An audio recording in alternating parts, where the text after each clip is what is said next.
more nature journaling with Rachel.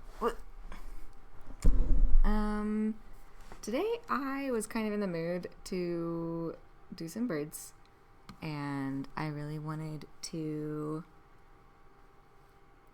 do some watercolor again. So I pulled out my sketchbook and I thought, let's do some watercolor work and study a bird. And what's a fun, colorful bird that is really fun to study? American Kestrels. Look at them. So that's what I wanted to do today. So I guess that's what we'll do. I have my watercolor palette.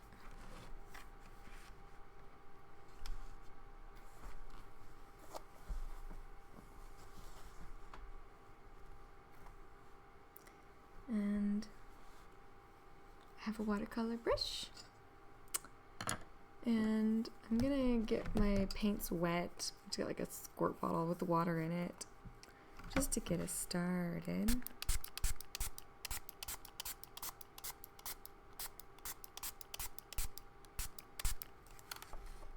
And since I'm most interested in doing like a color study, I guess, I'm gonna try not to pay too much attention to how precise my sketch is.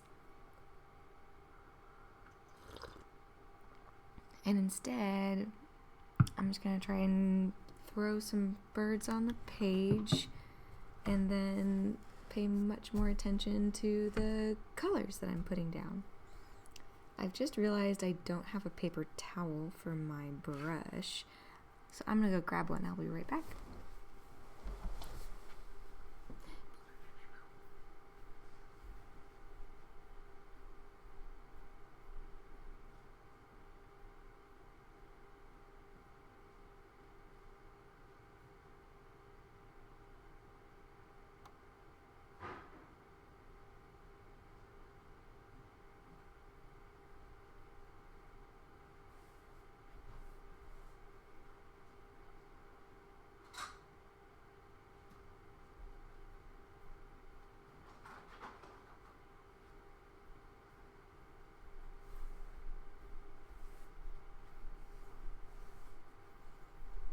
All right.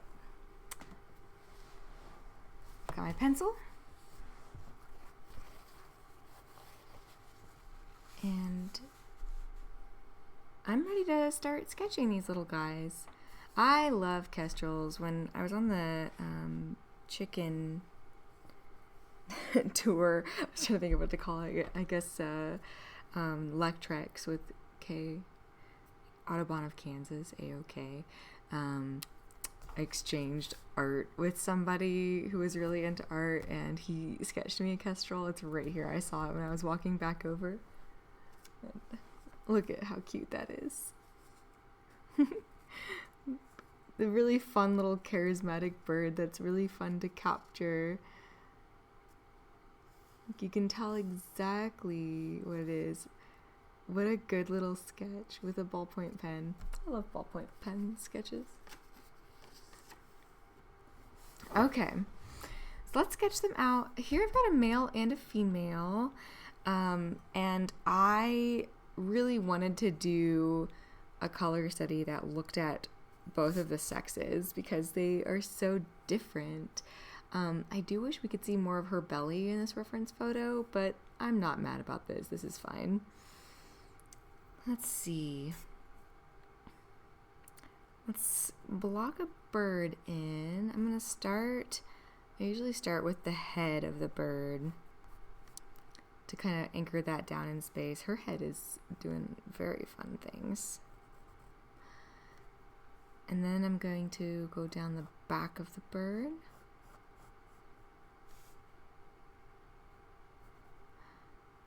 I guess her back kind of goes down this way, huh?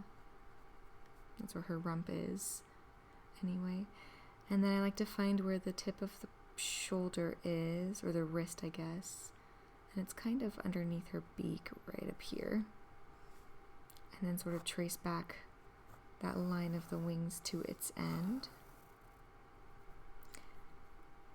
And these guys are little falcons, so they have these very long, elegant, pointed wings.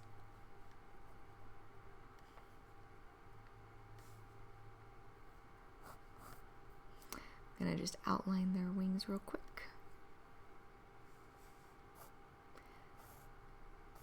And gosh, yeah, you can see, like, so these feathers sticking out here, these are the long primary feathers, which have that nice point to them, because she's a falcon. Such a good little falcon trait. Now, okay, I guess her head is sticking out a bit beyond her shoulder. I'm trying to pay attention to those sorts of things because I think it's easy, at least for me anyway, to make birds look a little unbalanced. Something about the way that I think part of their body is hidden underneath all the feathers. When I start sketching their legs in, it's easy for me to accidentally draw them kind of imbalanced.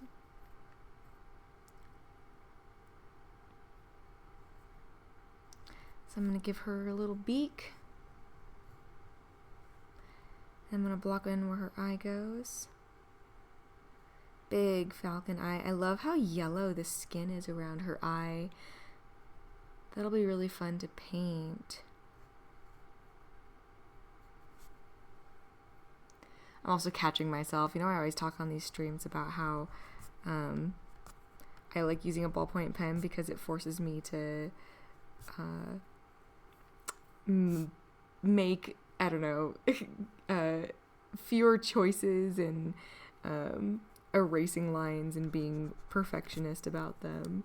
And now I've got a pencil and I'm like, let's erase all these lines and make it perfect. You see what I mean? It's so hard. Okay, and then her belly. Let's do her belly next. She's got a big poofy belly, ends right there. And let's stick her pants on. Oh, she's got big fluffy pants. I love it.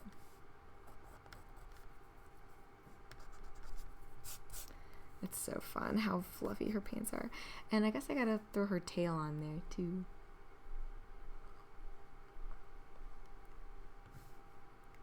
That goes right here. Let's see, where is it ending? Like right around there? I feel like I'm losing track of the proportions of this bird as I'm going.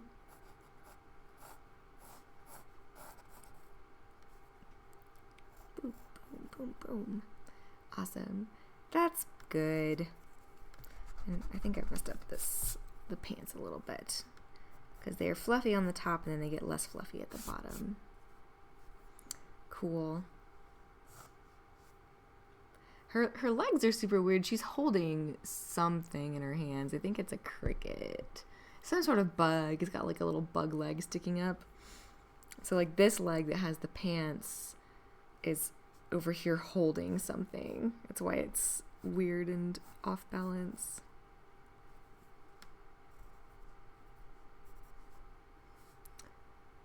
How fun. Yeah, kestrels.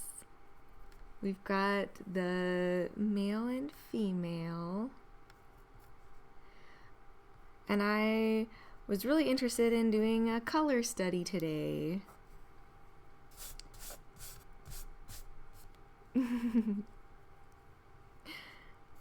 Yeah, I love that they can hover in place. It's very impressive. They're very impressive birds. What's funny is this reference picture I have is not like a picture. It's a website here. Somebody's got it's somebody's like LinkedIn page for some reason, and they wrote this whole blog about American Kestrels. And the first thing on this page is, did they really have eyes in the back of their head? And I think that's, yeah, I've been watching that the whole time while I'm painting them, because that's a weird little thing I like about kestrels, is they have these like bars that I was just sketching on the back of their head, and apparently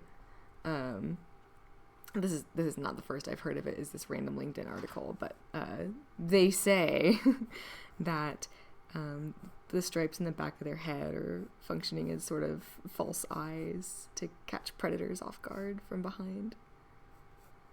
Because they're little tiny birds, they get eaten all the time too.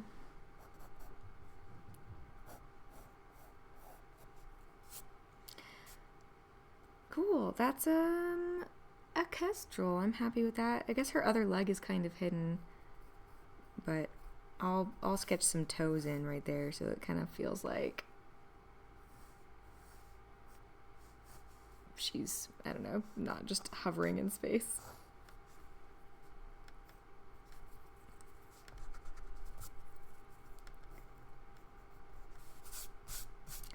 That's good. Alright, I'm happy with her. She's a little bit fluffed up, and I'm noticing how much like bigger and thicker she is than the male, so that's really fun. She's got these little falcon proportions. I probably should have made her head a little bit larger, but that's okay. We gotta move on because we're looking at colors. So let's sketch this little guy, a little male. He's so petite compared to her.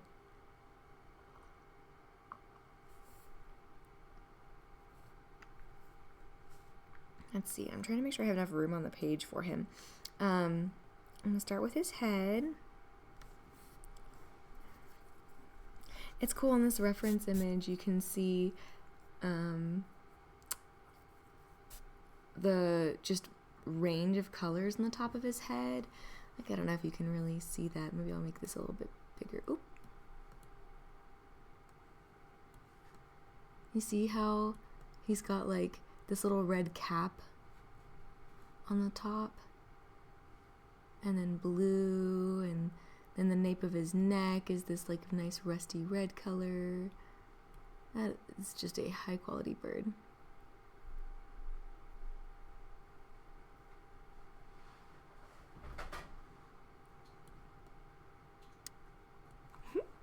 And we get to paint all those colors.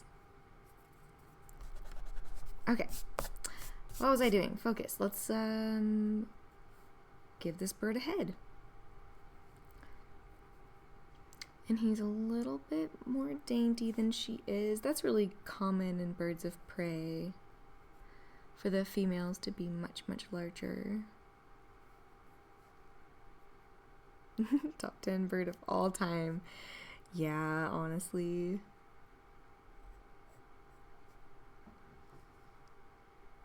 They're good birds. Every time I see a kestrel outside, it makes me happy. Like, my favorite is when they'll be like sitting on little highway signs or something, and I'm like, oh, hello! Look at you on this little exit ramp with me.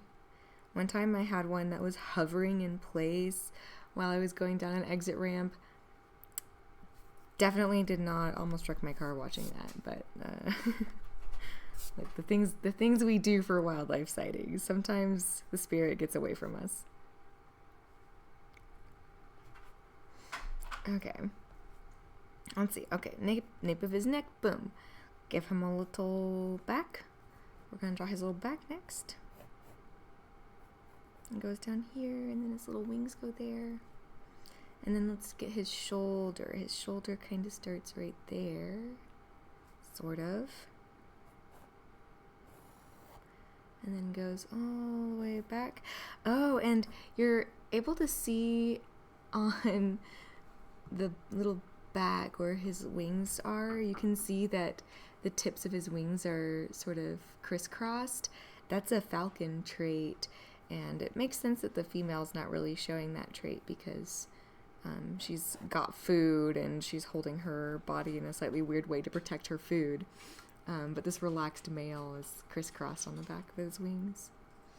Also, yeah, I wonder how many car accidents have been caused by excited birders. Probably more than they're willing to say. I was once in the car with a professor who, while we were driving on the highway, pulled up his binoculars to look out the window. He was the one driving, but he pulled his binoculars up to his face to look at a bird while he was driving us on the highway. Never forgotten that. Very ridiculous. Guys, look, I'm being a perfectionist now because I have a pencil and it has an eraser. I noticed that when I was drawing the wing, it actually is kind of in line with the eye up here. And maybe his little back is more hunched than I think he is. So maybe he's got to have a little bit of a hunchback because he's hunched over watching his girl. And then we got to get the wings out here. Okay. I normally, again, I try not to be too perfectionist about things, but sometimes if the proportions are off, then you can't finish your sketch very easily.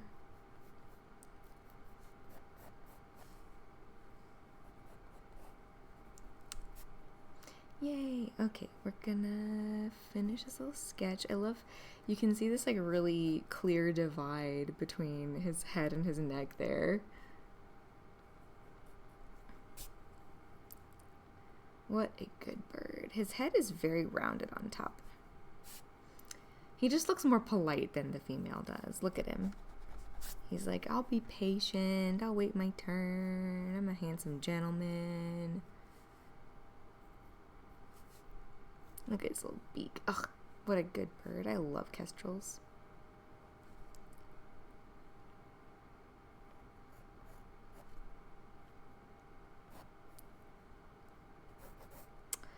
Well, and I will note with that professor story that he did not get in a car accident, so maybe excited birders are just really skilled at directing their excitement away from car accidents.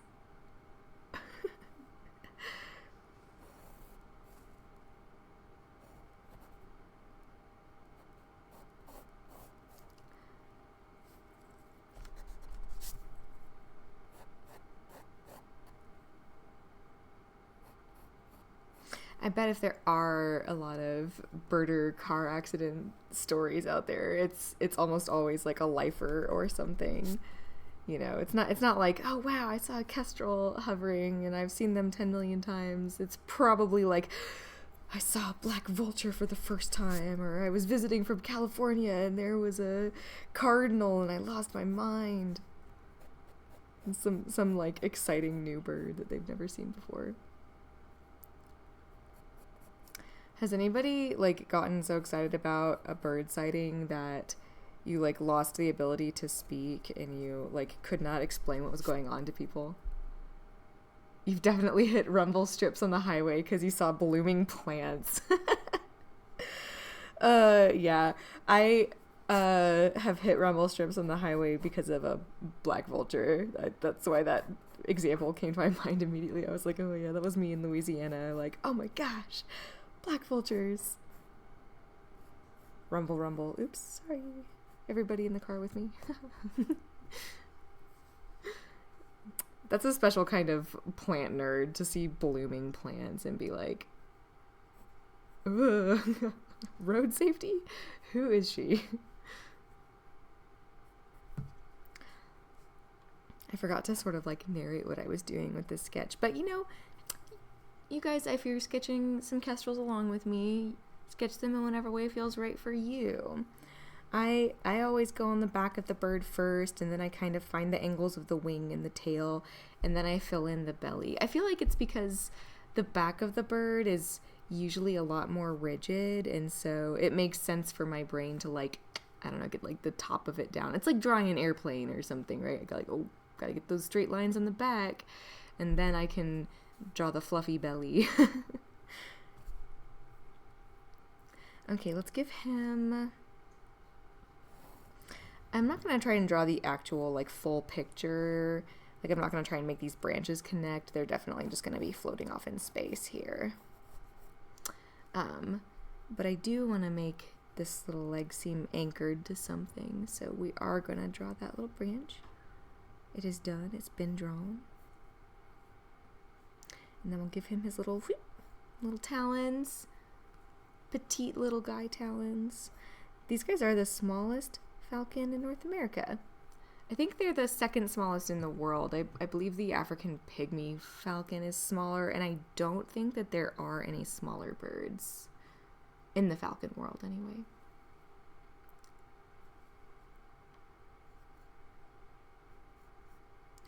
If you're just joining us, I see we have several more viewers now. We are doing a color study of a pair of American Kestrels. I've got this reference photo pulled up that has both of them in it. And right now I'm sketching with just a regular pencil. And I've got some watercolors here, which are marinating. I sprayed some water on them a minute ago to kind of loosen the palette up. And we're gonna do some color studies. This is just my watercolor sketchbook here.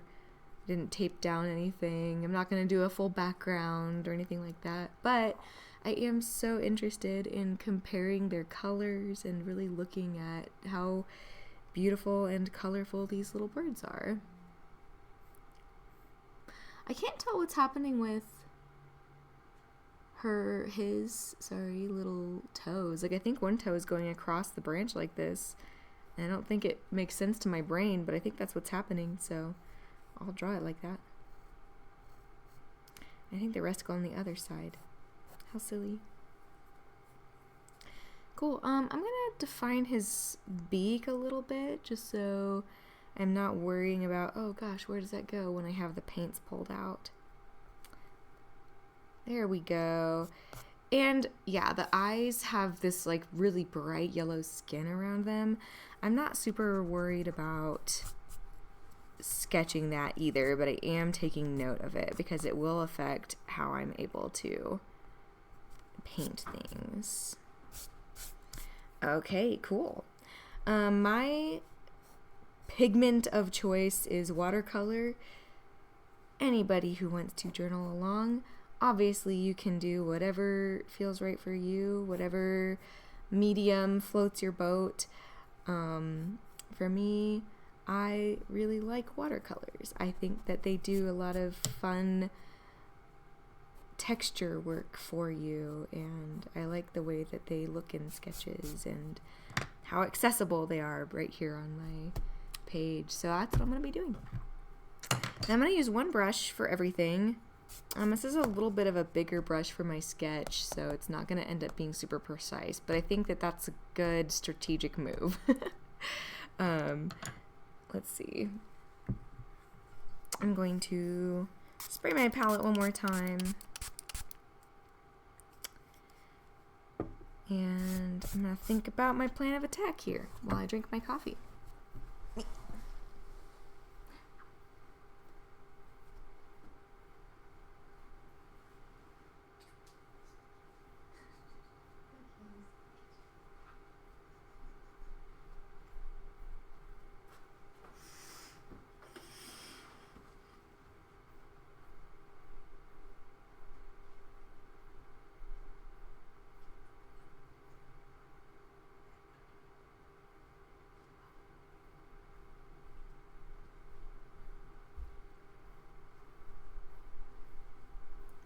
Okay, here's what I've decided. I'm gonna start with the yellow. I'm gonna start with the yellow because it's like just a little bit of paint that I would be able to put down. And here's the thing, I think it would really separate some of the sections, because the main thing with a watercolor that I have to pay attention to is that if parts of the painting are still wet when I'm trying to paint something next to it, all of the colors are going to bleed together. So I have to think about the actual plan, like how am I going to attack this? Where are my edges?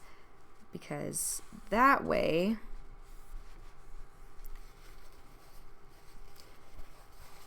I can let things dry strategically so that I'm not doing two chunks of art that are right next to each other. I'm cleaning up my palette here so I have a clean slate to do any Kestrel related color mixing.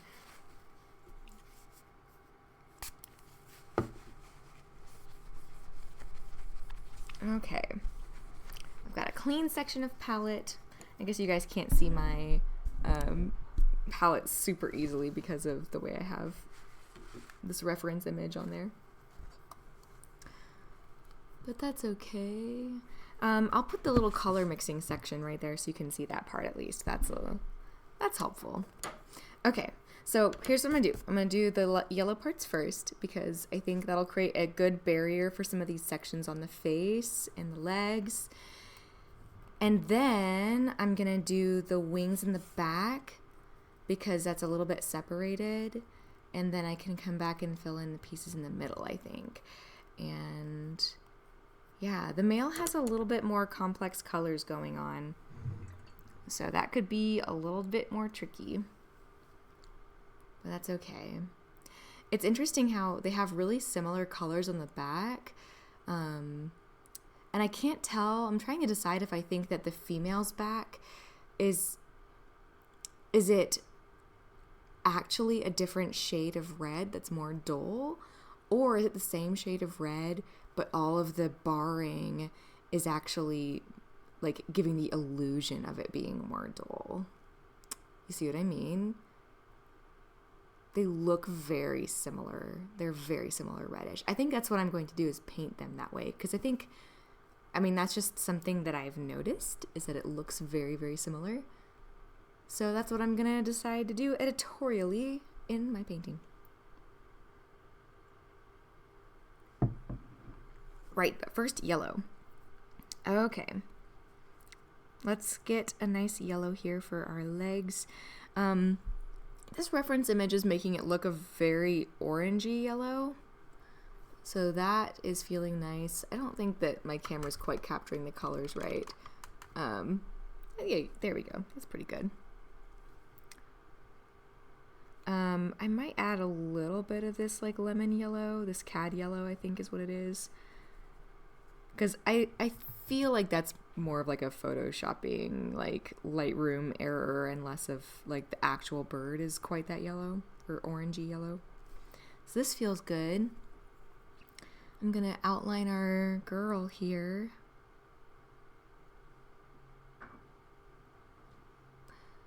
This is going to be a nice way to define that eye too. And then when I get to go back in and add the dark eye, the colors aren't going to bleed. And then I love, okay, she's got these nares. So the skin on the top of her beak where her nostrils is, whoa, where her nostrils are, that is bright, bright yellow too. And so is the skin on the edge of this beak there. Cool. And then we've got her little legs. And what's interesting, I'm noticing, the skin on the legs is a little bit paler toward the fluff. So I think what I'm going to do is paint those bits. And I'm going to wash my brush off and blot it so I get as much water out of it as I can. And then I'm going to lift some of the pigment off of the painting. I've got a watercolor brush. It's like squirrel hair, so it's very absorbent, and it'll just soak that paint right back up so we can create a nice little gradient effect like it is in the real life. I'll do a little bit on the nose too, where it's not quite so pigmented.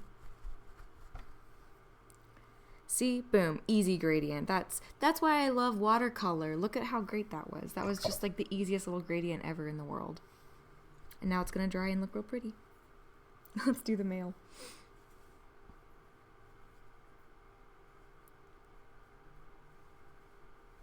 Okay. He's got, wow. I don't remember what it's called, but you know, like when in makeup you like put a little shimmer or highlighter in the corner of the eye and the tear ducts. I feel like that's how his yellow skin is. Like for some reason his yellow skin looks a lot thinner than hers, and it's like barely there. It's like he's got yellow winged eyeliner and a corner eye highlight.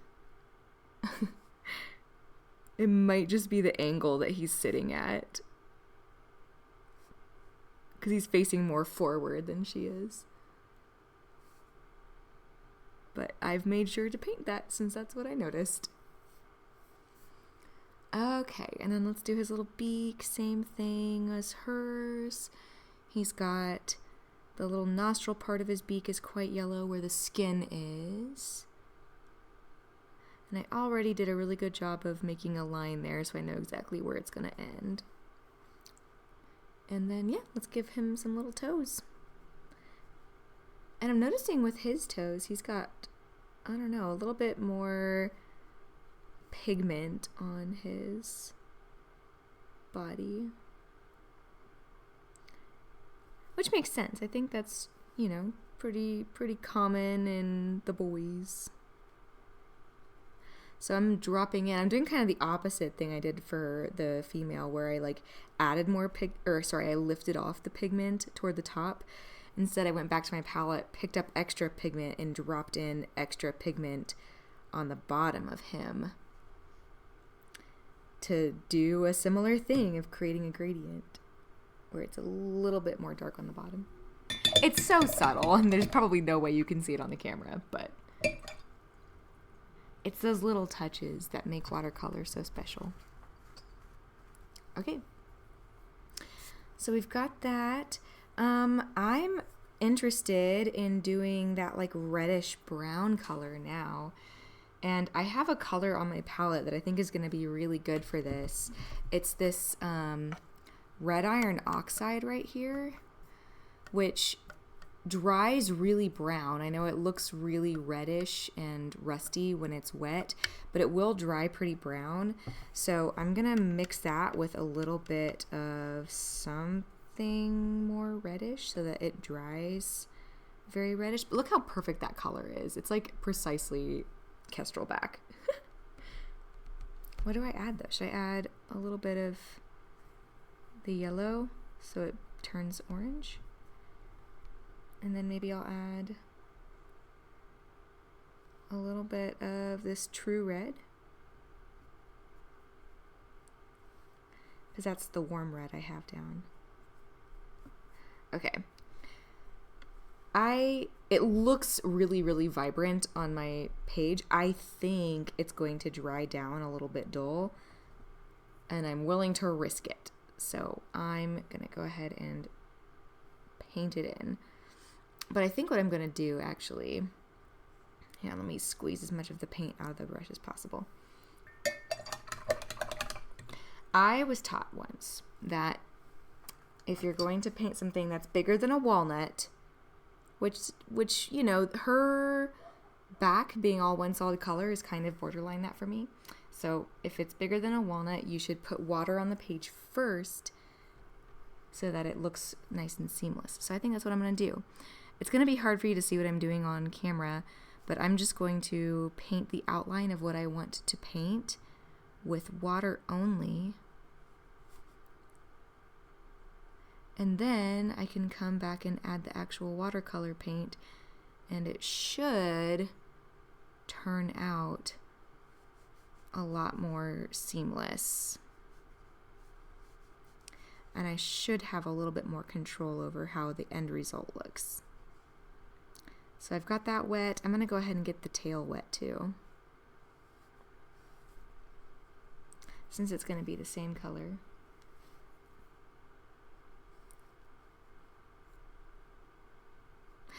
And I'm going to come back and add the stripes later. So right now we're just going to fill in the background. And I'm going to make sure this didn't dry.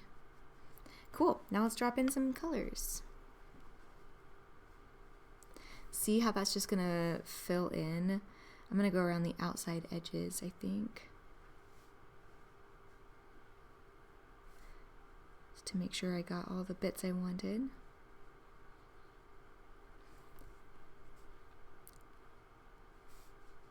And then I can kind of move the paint around pretty easily because it's already wet. Look at that. Ooh, that looks great. Okay, let's grab some more pigment and do the same thing on the tail.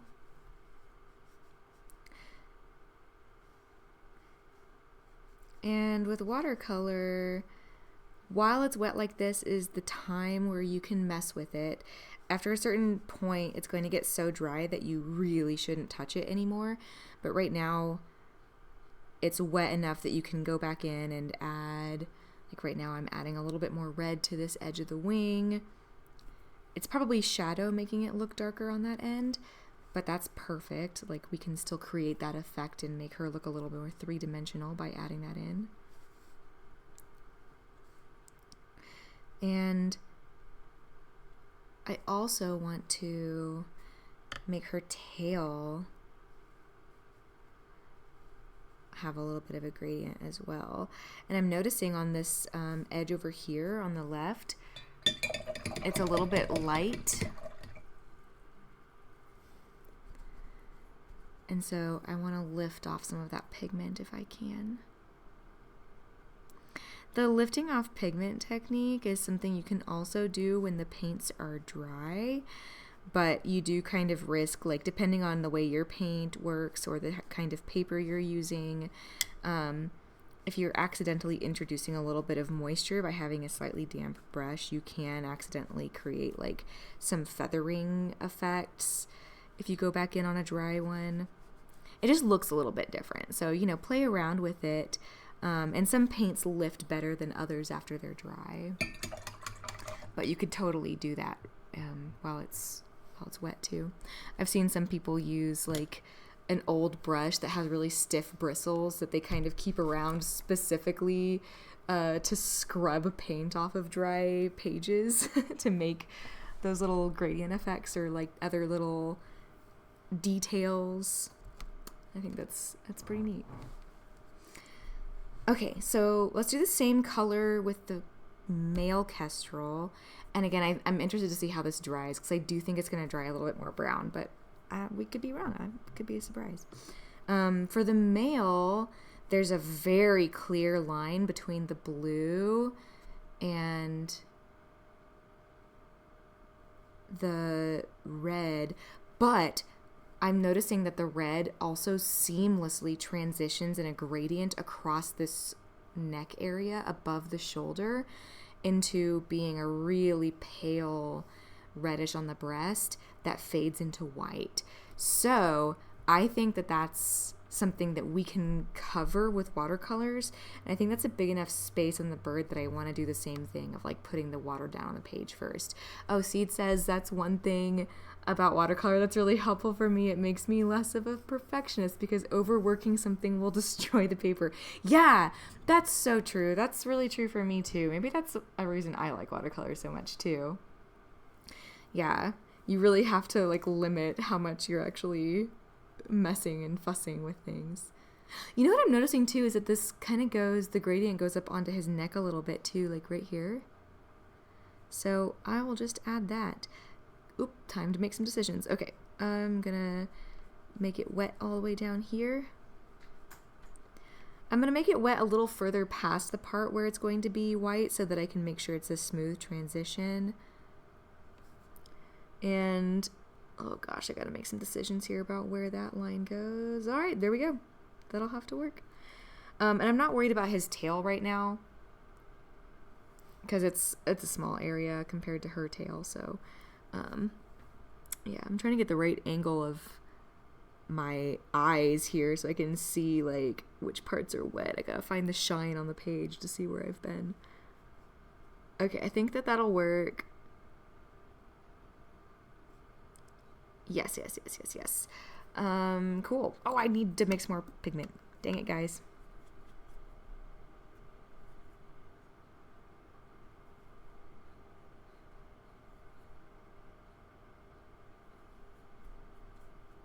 Okay.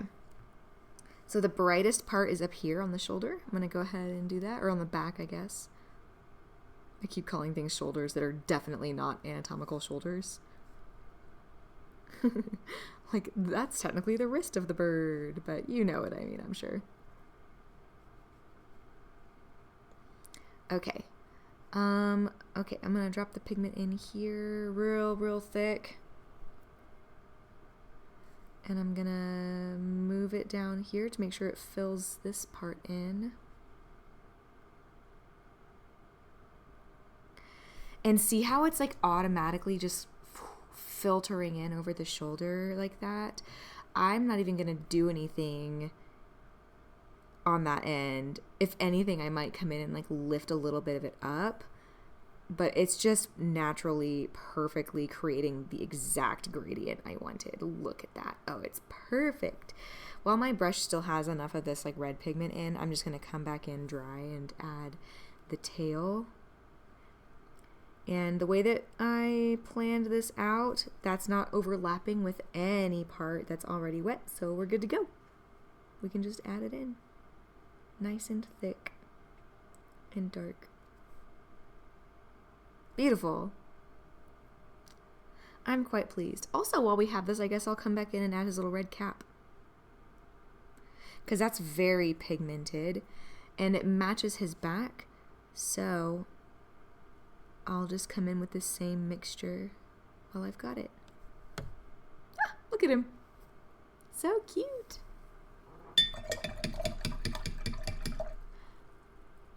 Guys, I'm quite pleased with this study and the way it's turning out so far.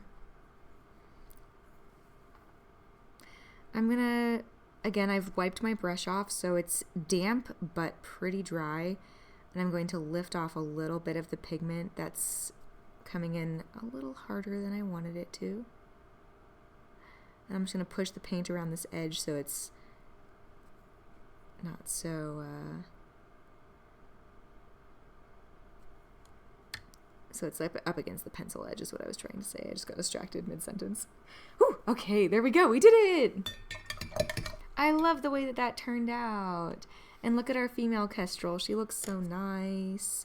I can tell it's still wet, but if you're ever not sure, if you touch the paper with the back of your hand, if it still feels cool to the touch, it's still too damp to mess with. So leave it alone until it no longer feels cool to the touch in that spot.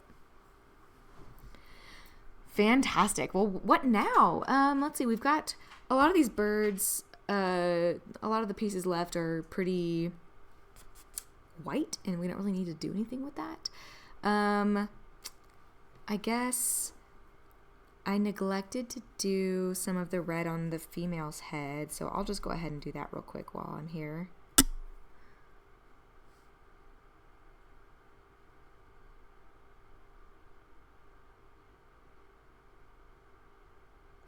Nice, that'll work. Now I gotta plan our next action. While we're waiting for some of these edges to dry, maybe, I think the caps will dry fairly quickly because it's a very small area. Maybe what I'll do is go ahead and paint their eyes dark. I think that would be nice because the yellow is surely dry by now. Definitely. And let's see, what color am I gonna do? I think I'm just gonna use this Payne's Gray, which is probably lame and a little cheaty, but it is a very cool toned neutral, and I think that suits this sort of cool toned dark like spotting that's on the bird. So yeah, we'll just do that real quick. And to make sure the birds look alive, I'm gonna leave a little shine spot in the middle of the eye. And make sure that stays white.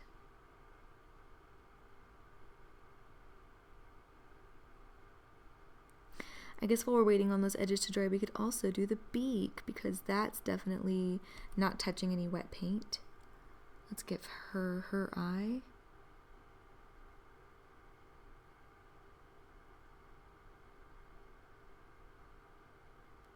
To speed things along, you can always grab like a hair dryer or something and force it to dry early.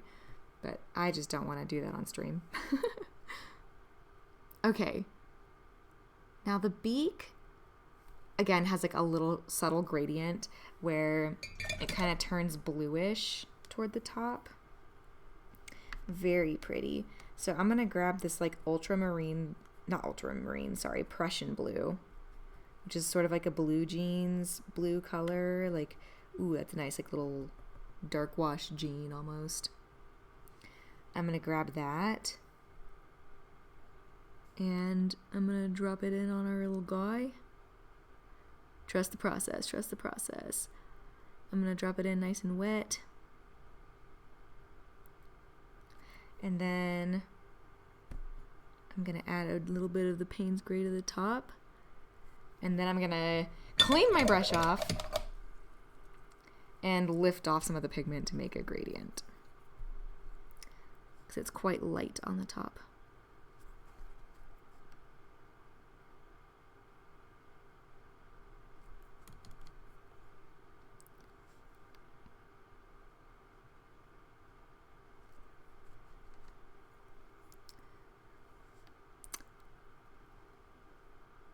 And I think that's close enough.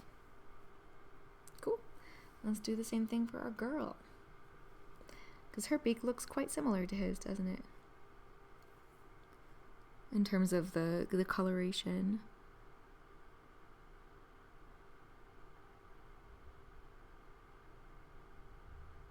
I've used a bit less pigment this time to start.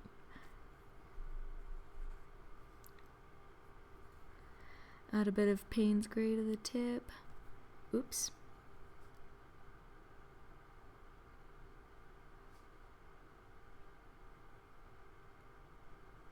Create a fun little gradient.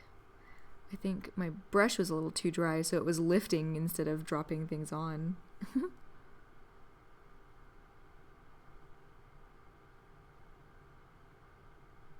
Okay. And, you know, again, with the spirit of like, don't overwork it. As you leave the paint to dry, it will continue doing some of that mixing work. So you can kind of just let it do its thing. It'll keep developing as it dries. Cool. We've done that. Let's see. Are the caps dry? The caps are totally dry. So I'm thinking... Ooh, the tail's dry here. The tip of her tail is dry. This edge is certainly dry. I think we could pretty much do anything except for his blue wing at the moment and be safe. Awesome. So I think for... I'm thinking of my plan of action here because there's a few colors left to do. There's these sort of brownish, grayish colors that are in her primaries and in her stripes, and there's the bluish that's on their heads and the wings, and then there's this much darker, blacker color that's in his wings and their face stripes. I think the face stripes is where I want to start, and that's a much like darker, blacker one. So I think I'm going to mix this Prussian blue with the Payne's Gray to get a nice dark color. I might add a little, I have this like moonlight neutral gray that's really pretty too. It's kind of purpley, so it kind of keeps that dark element. And we're going to come in and add those little spots, I guess. Let's see, he's got the tip of his tail is quite dark.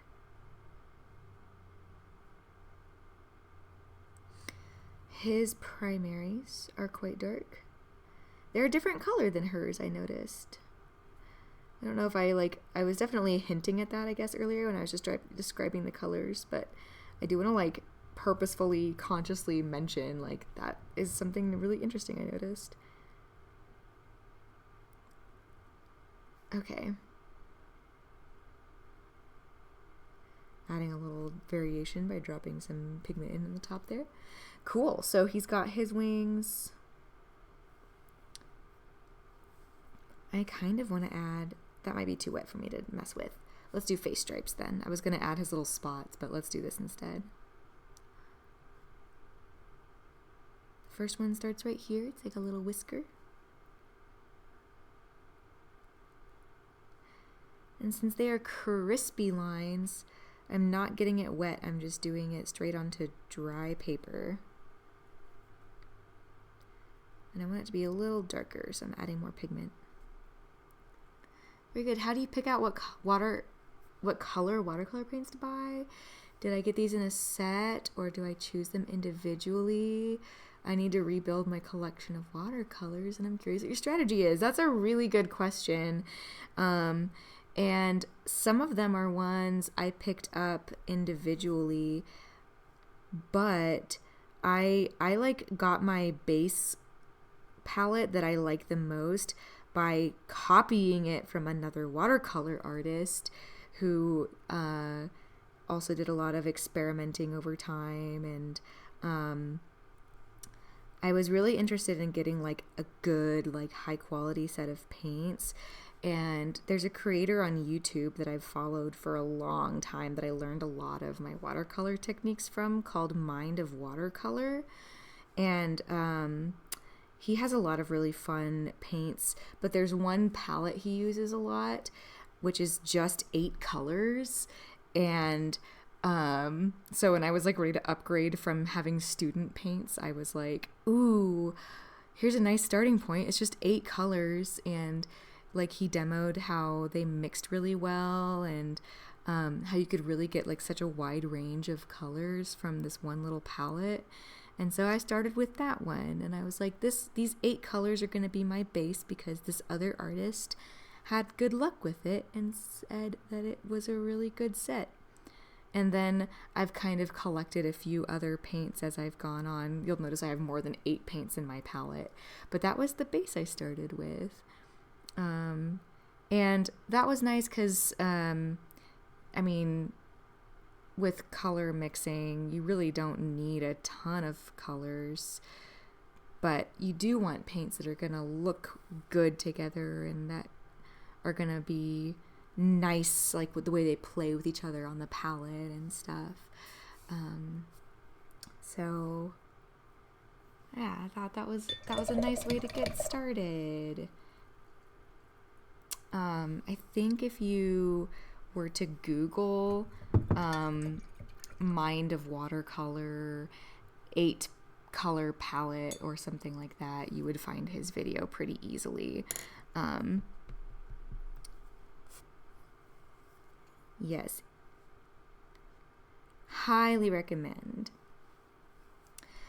And it's nice because, you know, if you're buying tubes of paint, then you know, you don't want to, I mean, they're fairly expensive, and you'll reuse them a lot. So you don't want to buy a paint you're going to put on your palette once and be like, well, I'm over that.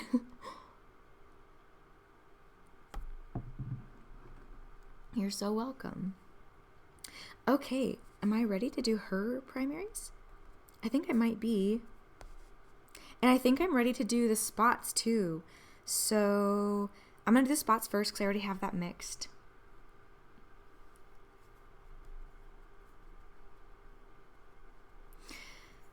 I think the other thing that's fun about like using somebody else's palette or testing that out, and then, you know, obviously you end up developing your own over time because there's certain colors that you end up really liking, or certain colors that you hate or whatever. But I would never have chosen the greens that are on this palette on my own. So like, you'll notice this like kind of poopy looking nasty vomit colored green up here is the only green on this palette. Besides, I picked up this like really brilliant like turquoisey green color. I was painting a parrot one time, and so I like stole somebody else's tube paint to make a really pretty vibrant parrot color. Anyway, but the only green on my palette is this like ugly poopy green color, and I would never have picked that out. I would have never been like, that's the green I need on my palette, is this nasty looking one. But I got it because it was on the 8 pigment palette from Mind of Watercolor. And he demoed how it mixes super beautifully with all of the other paints in the palette, and I was like blown away because I never would have picked that out as my first experiment, you know? It mixes really beautifully into like a bright yellow green, and then if it pairs with this Prussian blue, it forms the most beautiful, vibrant forest greens. It's so pretty mixed with other colors. It just looks really hideous on the palette by itself.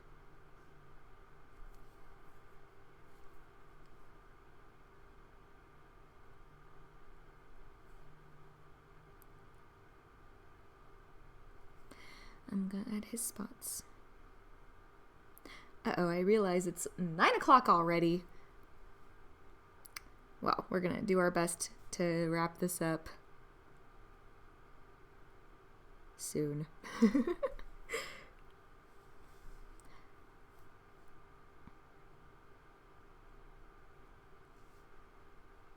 I'm noticing that the spots get smaller as you go up the back. So I'm trying to capture that, and I think it's happening. And I'm also noticing, like, you can see there's like a sort of three-dimensionality added to the back from the way that they're foreshortened across the edge here. Like, oh, there's like a few other spots, and they're kind of stretched or squished smaller because the back is curving around. So I'm trying to do that with my spots. And I think that that's been achieved. Looks good. Cool. His face stripes are done. His spots are done. Let's give our girl... should I give her some stripes? I'm gonna give her some bars on the bottom of her tail, which are kind of going across like this, because I think those are the darkest ones. But everything else, all of her stripes are a little bit more brownish. So I want to do something different for her than what I was doing for him. Also, we really can't see her belly to do her bars. It's so fun, like, sitting down and, like, really looking closely at these colors to try and replicate them. Like, you notice so many new things. And these are not, like, a very complicated pattern, right? There's some birds, like, if I sat here and was trying to paint a quail, I think my mind would be blown. And also I would struggle because they're so intricate, all the scaling. And there's, like, gradients of color within the edges of the scales and stuff. Quail are crazy. That might be a really fun, complex thing to try painting sometime. Okay, what am I going to do? I think, let's see. So I have a sepia. I've got some really good neutrals on this palette that I think are fun. The sepia is a good neutral. I don't want to add, like, pure sepia to the painting, though. That's kind of lame. So I'm going to add sepia to this, like, dark mix we've got going on already. And then I'm also going to go back and add this, like, rust iron oxide. Ooh, that's pretty. Okay, I'm happy with how that's turning out. Ooh, that's rich. I think that's going to be beautiful. So I'm going to do her primaries first, and then we'll go add her stripies.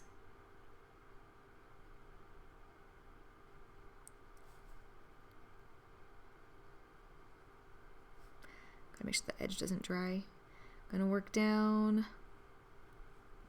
This wasn't quite big enough for me to think I needed to get it wet first. Like, this is a little bit on the edge, I think.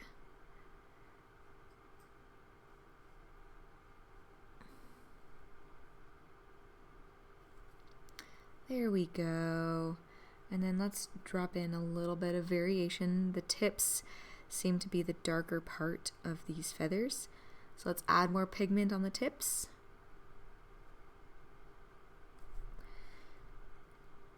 Some of these paints, the rust iron oxide in particular, is very granular, so it adds a really fun texture to the page that I love. And I'm going to add some little stripies to give the illusion of feathers without having to paint all of them. Cool. Great. And then let's go... The rest of the little bars on her are fairly neutral, so I'm going to add a little bit more of the Payne's gray to our mix just to, you know, gray it up a little bit, make it more neutral. And then let's add some little stripies. I'm not going to be super precise with these because I'm just trying to get the impression of what they feel like. And so I think what's important to me right now as I'm looking at this is which direction the stripes are going. So like I noticed down the center of the back here where the other wing starts, the shape changes. And that's important to capture, I think, because it's going to give the bird shape and really help us see her in a three-dimensional way. And then up here, it's kind of changing again.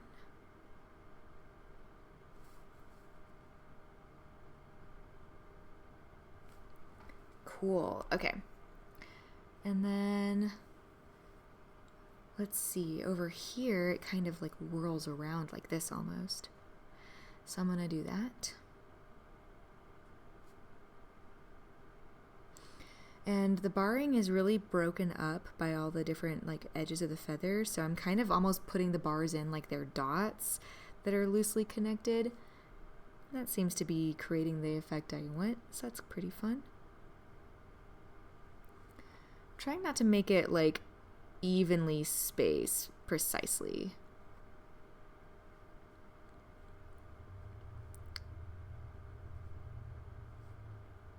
Because that's not how her back is. Okay, and it's pretty dense over here, all the spots. So we'll add in some more spots on this edge. And they're bigger too.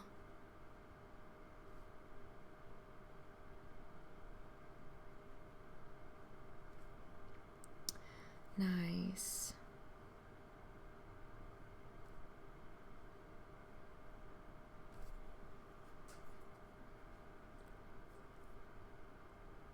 That timing worked out just perfect with everything drying. We're not getting any bleeding colors or water lines coming in and messing up the paint that's already down. It's coming in beautifully. I think I'm just going to add some like edges here just to help it break up. Yeah, that edge. Cool. I think I'm also going to, at least on this part, maybe add a line showing where the wings are divided, because there's a bit of shadow on the painting, or sorry, on the reference image itself. So I feel like we can add that on our painting here. Cool. That'll work. I'm happy with that. There's some very thin stripes on her side here, so I think I will just go ahead and add a few like really thin stripes. It almost looks like a pencil mark. It's pretty indistinguishable from the pencil, which is fun. And I think that's good. Let's just add her tail stripes. And these are a little bit more precise. I'm going to go like on one side at a time, I think. So like these ones look like this. All the way up. And then this one looks like this.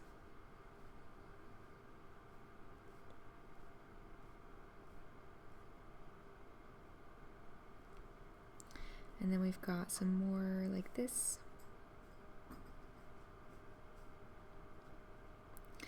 Let's see, the effect isn't quite coming out like I want, so I'm going to come back and refine this a little bit better.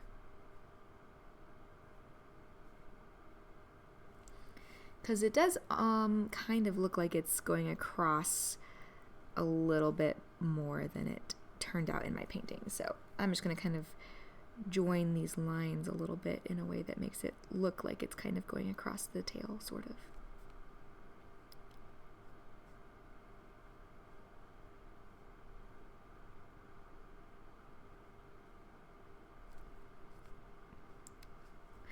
Oh no! I stuck my my hand in this wet paint on the wing. I'll just add it back in. That could turn out weird because I added wet stuff back to something that was fairly dry, but that's okay.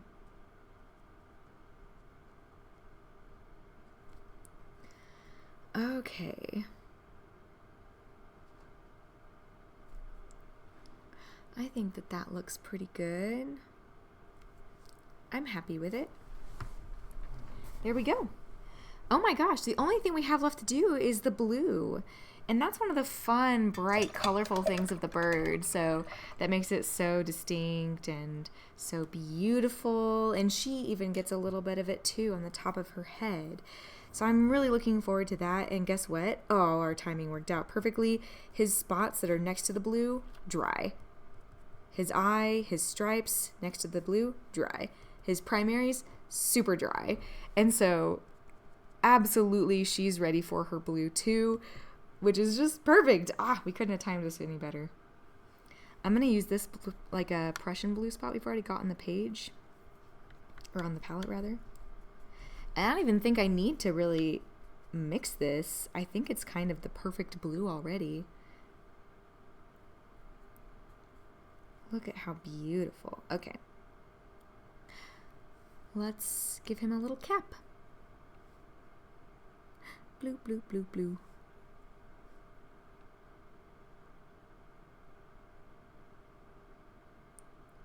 And it goes right up to that color.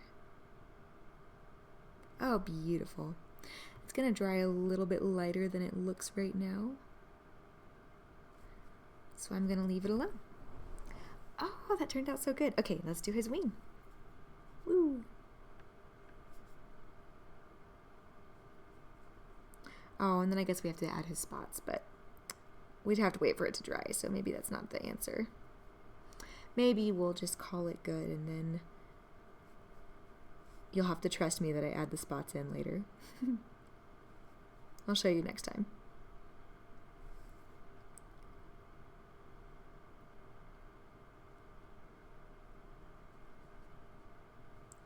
Perfect. Oh, look how nice that looks. Oh, I'm so pleased with how that turned out. Let's add a little bit more of the blue down here. And let's see, it's a bit paler on that one side over the back where the wings are kind of crisscrossing. So I'm gonna lift a little bit over here. And it's still so wet that even if I'm lifting up a lot, it will continue mixing and working as it dries. So I don't think it's gonna look bad at all. Oh, that turned out quite nice. We got dried so quickly, I should stop messing with it now. Okay. And I'm noticing that the cap is already turning out a little bit darker too, so I might lift a little bit. I want them to look like they're the same color because they really are.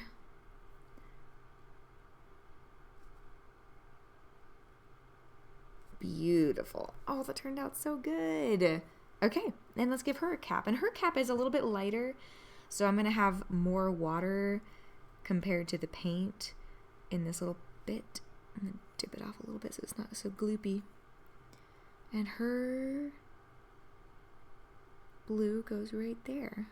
Her forehead is so light. And then it kind of goes down in here. And that turned out a little lighter than I intended, so I'm going to add back in a bit more pigment on this side of her head, which will make a nice little gradient of kind of blue.